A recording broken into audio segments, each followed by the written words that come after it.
దళితులందరికీ సంబంధించినటువంటి సమస్య మీద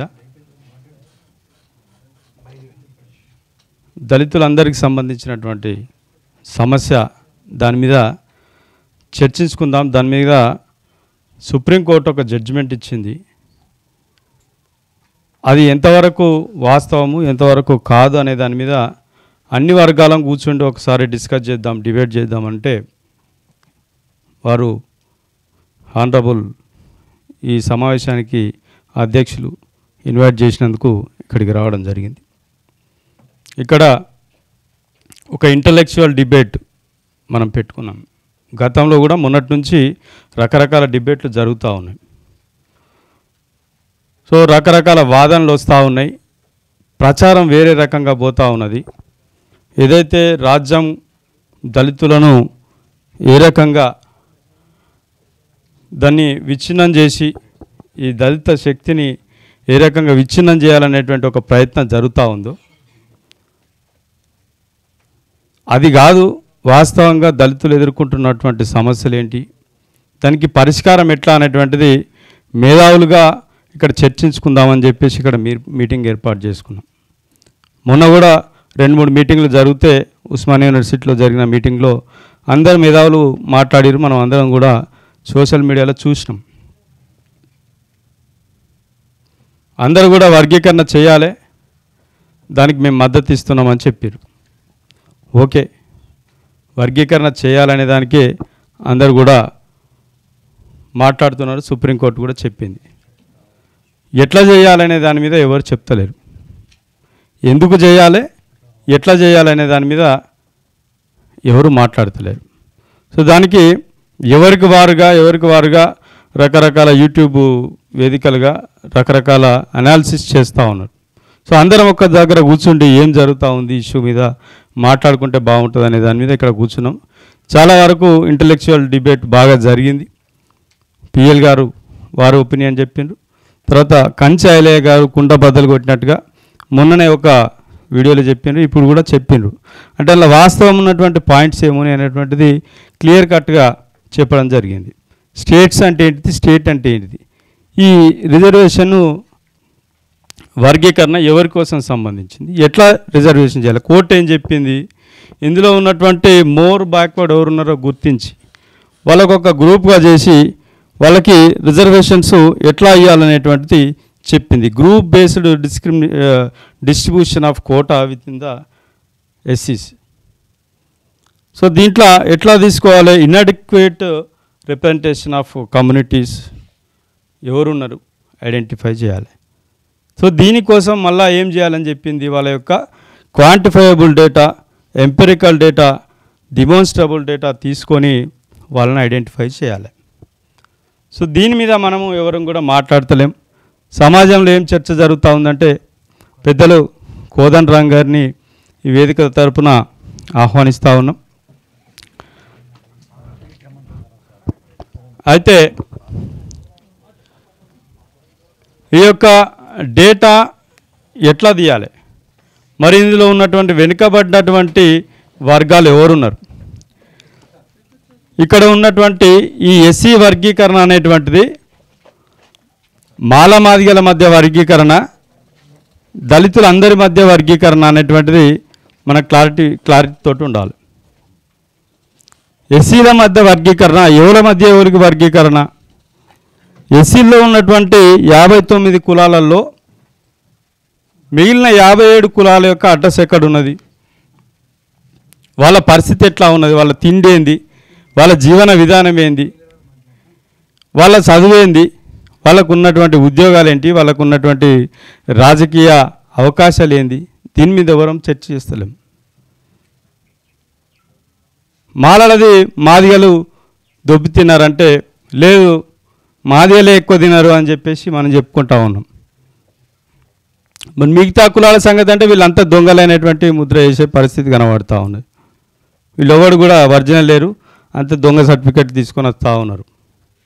మరి వాళ్ళు అసలు ఎవరు, ఇప్పటి వరకు కూడా మరి కులాలు లేకుండా తీసి పాడుద్దామా 57 కులాలను, లేకపోతే ఉంటే వాళ్ళు ఏడున్నారు, వాళ్ళ యొక్క వాళ్ళ యొక్క ఆంథ్రోపాలజికల్ సర్వేనో లేకపోతే వాళ్ళ అథెంటిక్ రిపోర్ట్ ఎట్లా ఉన్నది అనేటువంటి దాని మీద ఒక గవర్నమెంట్ చేయాల్సిన పని అది చేయాల్సి ఉంటుంది, చేద్దామా?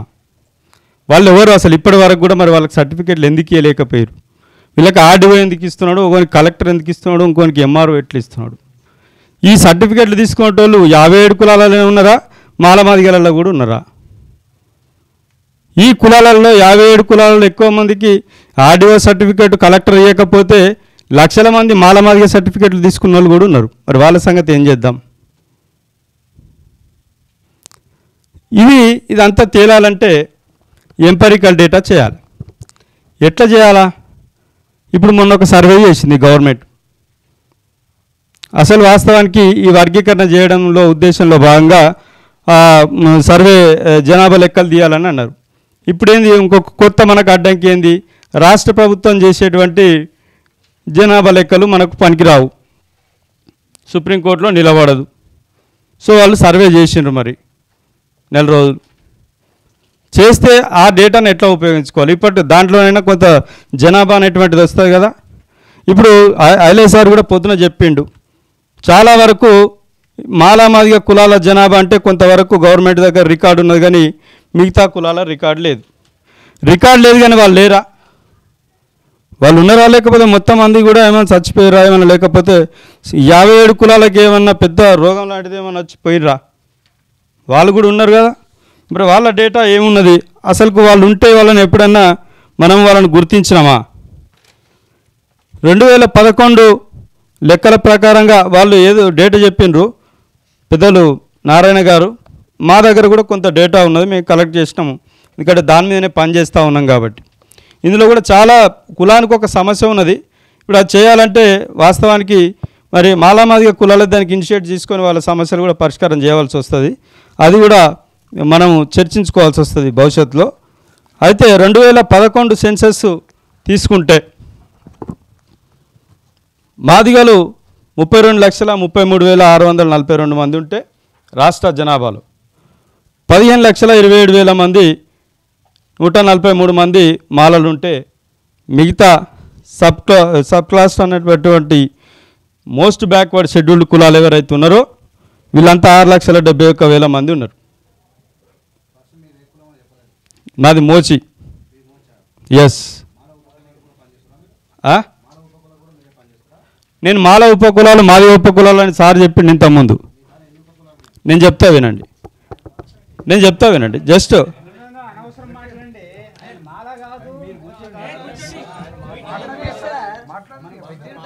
సార్.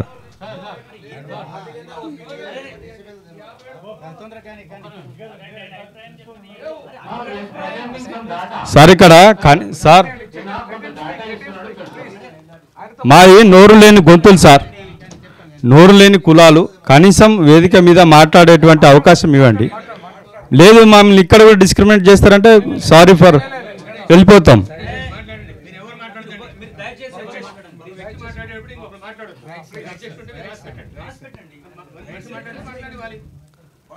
ఎవరైనా కానీ ఇక్కడ సార్ వీళ్ళు కూడా చెప్పిండు ఇంతకుముందు, సుప్రీంకోర్టు న్యాయవాదు, కాన్స్టిట్యూషన్లో ఎక్కడ కూడా సబ్ కాస్ట్ అనేటువంటిది లేదు.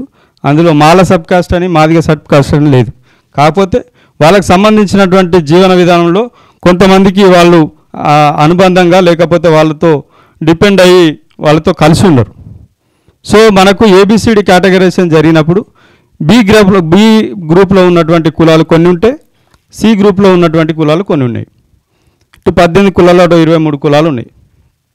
ఇక్కడ మేము ఏమన్నది మాలమాదిగలది మాకు ఇవ్వమని చెప్పేసి నేను ఇక్కడ వాదలాడడానికి రాలేదు సార్.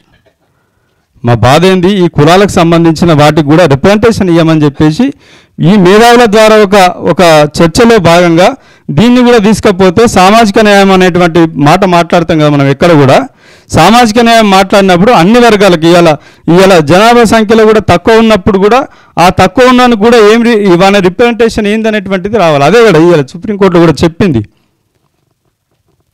ఇలా మార్జినలైజ్ అయినటువంటి కమ్యూనిటీస్ వాళ్ళ యొక్క బాధలు ఏందో వినాలి ఫస్ట్. వాళ్ళకు ఉన్నటువంటి అవకాశాలు ఏమున్నాయి, ఇప్పటివరకు పొందలేని వాళ్ళు ఎవరున్నారు, వాళ్ళని ఐడెంటిఫై చేయండి. వాళ్ళ యొక్క ప్రపోర్షన్ ఏమున్నది, ఎడ్యుకేషన్లో ఏమున్నది, ఎంప్లాయ్మెంట్లో ఏమున్నది, ఎంతవరకు ఉన్నారు వాళ్ళకు ఉన్నటువంటి సంక్షేమ పథకాల్లో వాళ్ళకున్న వాటా ఏం దక్కింది, అది మనం మాట్లాడచ్చు. మనం ఇలా బ్రాడ్గా మనం ఆలోచన చేసుకోవాలి. మాదిగల గురించి ఇలా మనం మాట్లాడుతుంటా ఉంటే వాళ్ళు ఈ కులాలు ఉన్నాయి లేవు అనేటువంటి ఒక చర్చ చేసినప్పుడు ఏ కులాలు ఉన్నా కానీ ఇలా మనం ఏంది దళితులుగా అందరిగా కలిసి ఉండాలి, వర్గీకరణ అనేటువంటిది కాకుండా దళితులను ఇలా ఉమ్మడిగా ఇలా రాజ్యం మనని వాడుకుంటుందని మాట్లాడుతూ ఉన్నాం కదా. మిగతా వాళ్ళందరినీ కూడా మనం ఇందులో భాగస్వామ్యం చేసుకున్నట్లయితే అది ఒక ఫ్రూట్ఫుల్గా ఉద్యమం అనేటువంటిది లేకపోతే వాదన అనేటువంటిది కరెక్ట్గా వెళ్తుంది.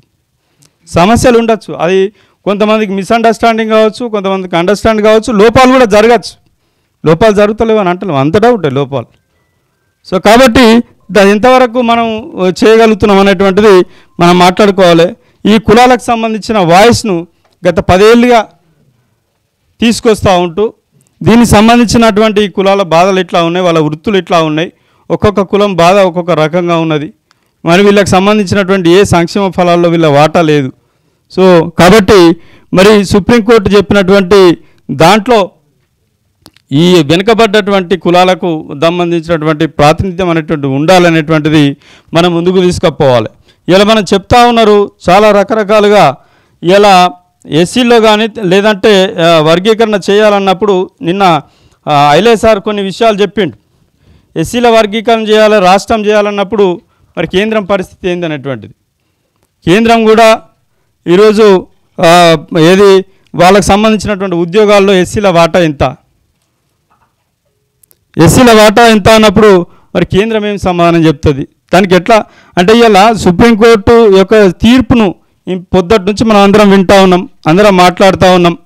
ఈ తీర్పులో ఎవరెవరు అంటే సుప్రీంకోర్టు చేసినటువంటి పొరపాట్లు ఏమున్నాయి, వాళ్ళు చెప్పిన కొన్ని మంచి విషయాలు ఏమున్నాయి, వీటన్నిటిని కూడా మనము చర్చించడానికి ఇక్కడ కూర్చున్నాం.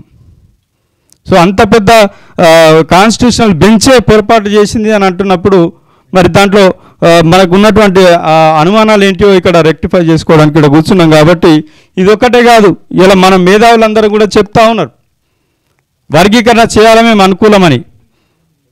ఈడబ్ల్యూఎస్ రిజర్వేషన్లు వచ్చినాయి మనకు.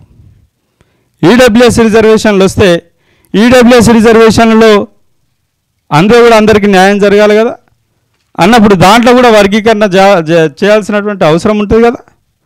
దాని విషయం మనం ఎందుకు మాట్లాడం?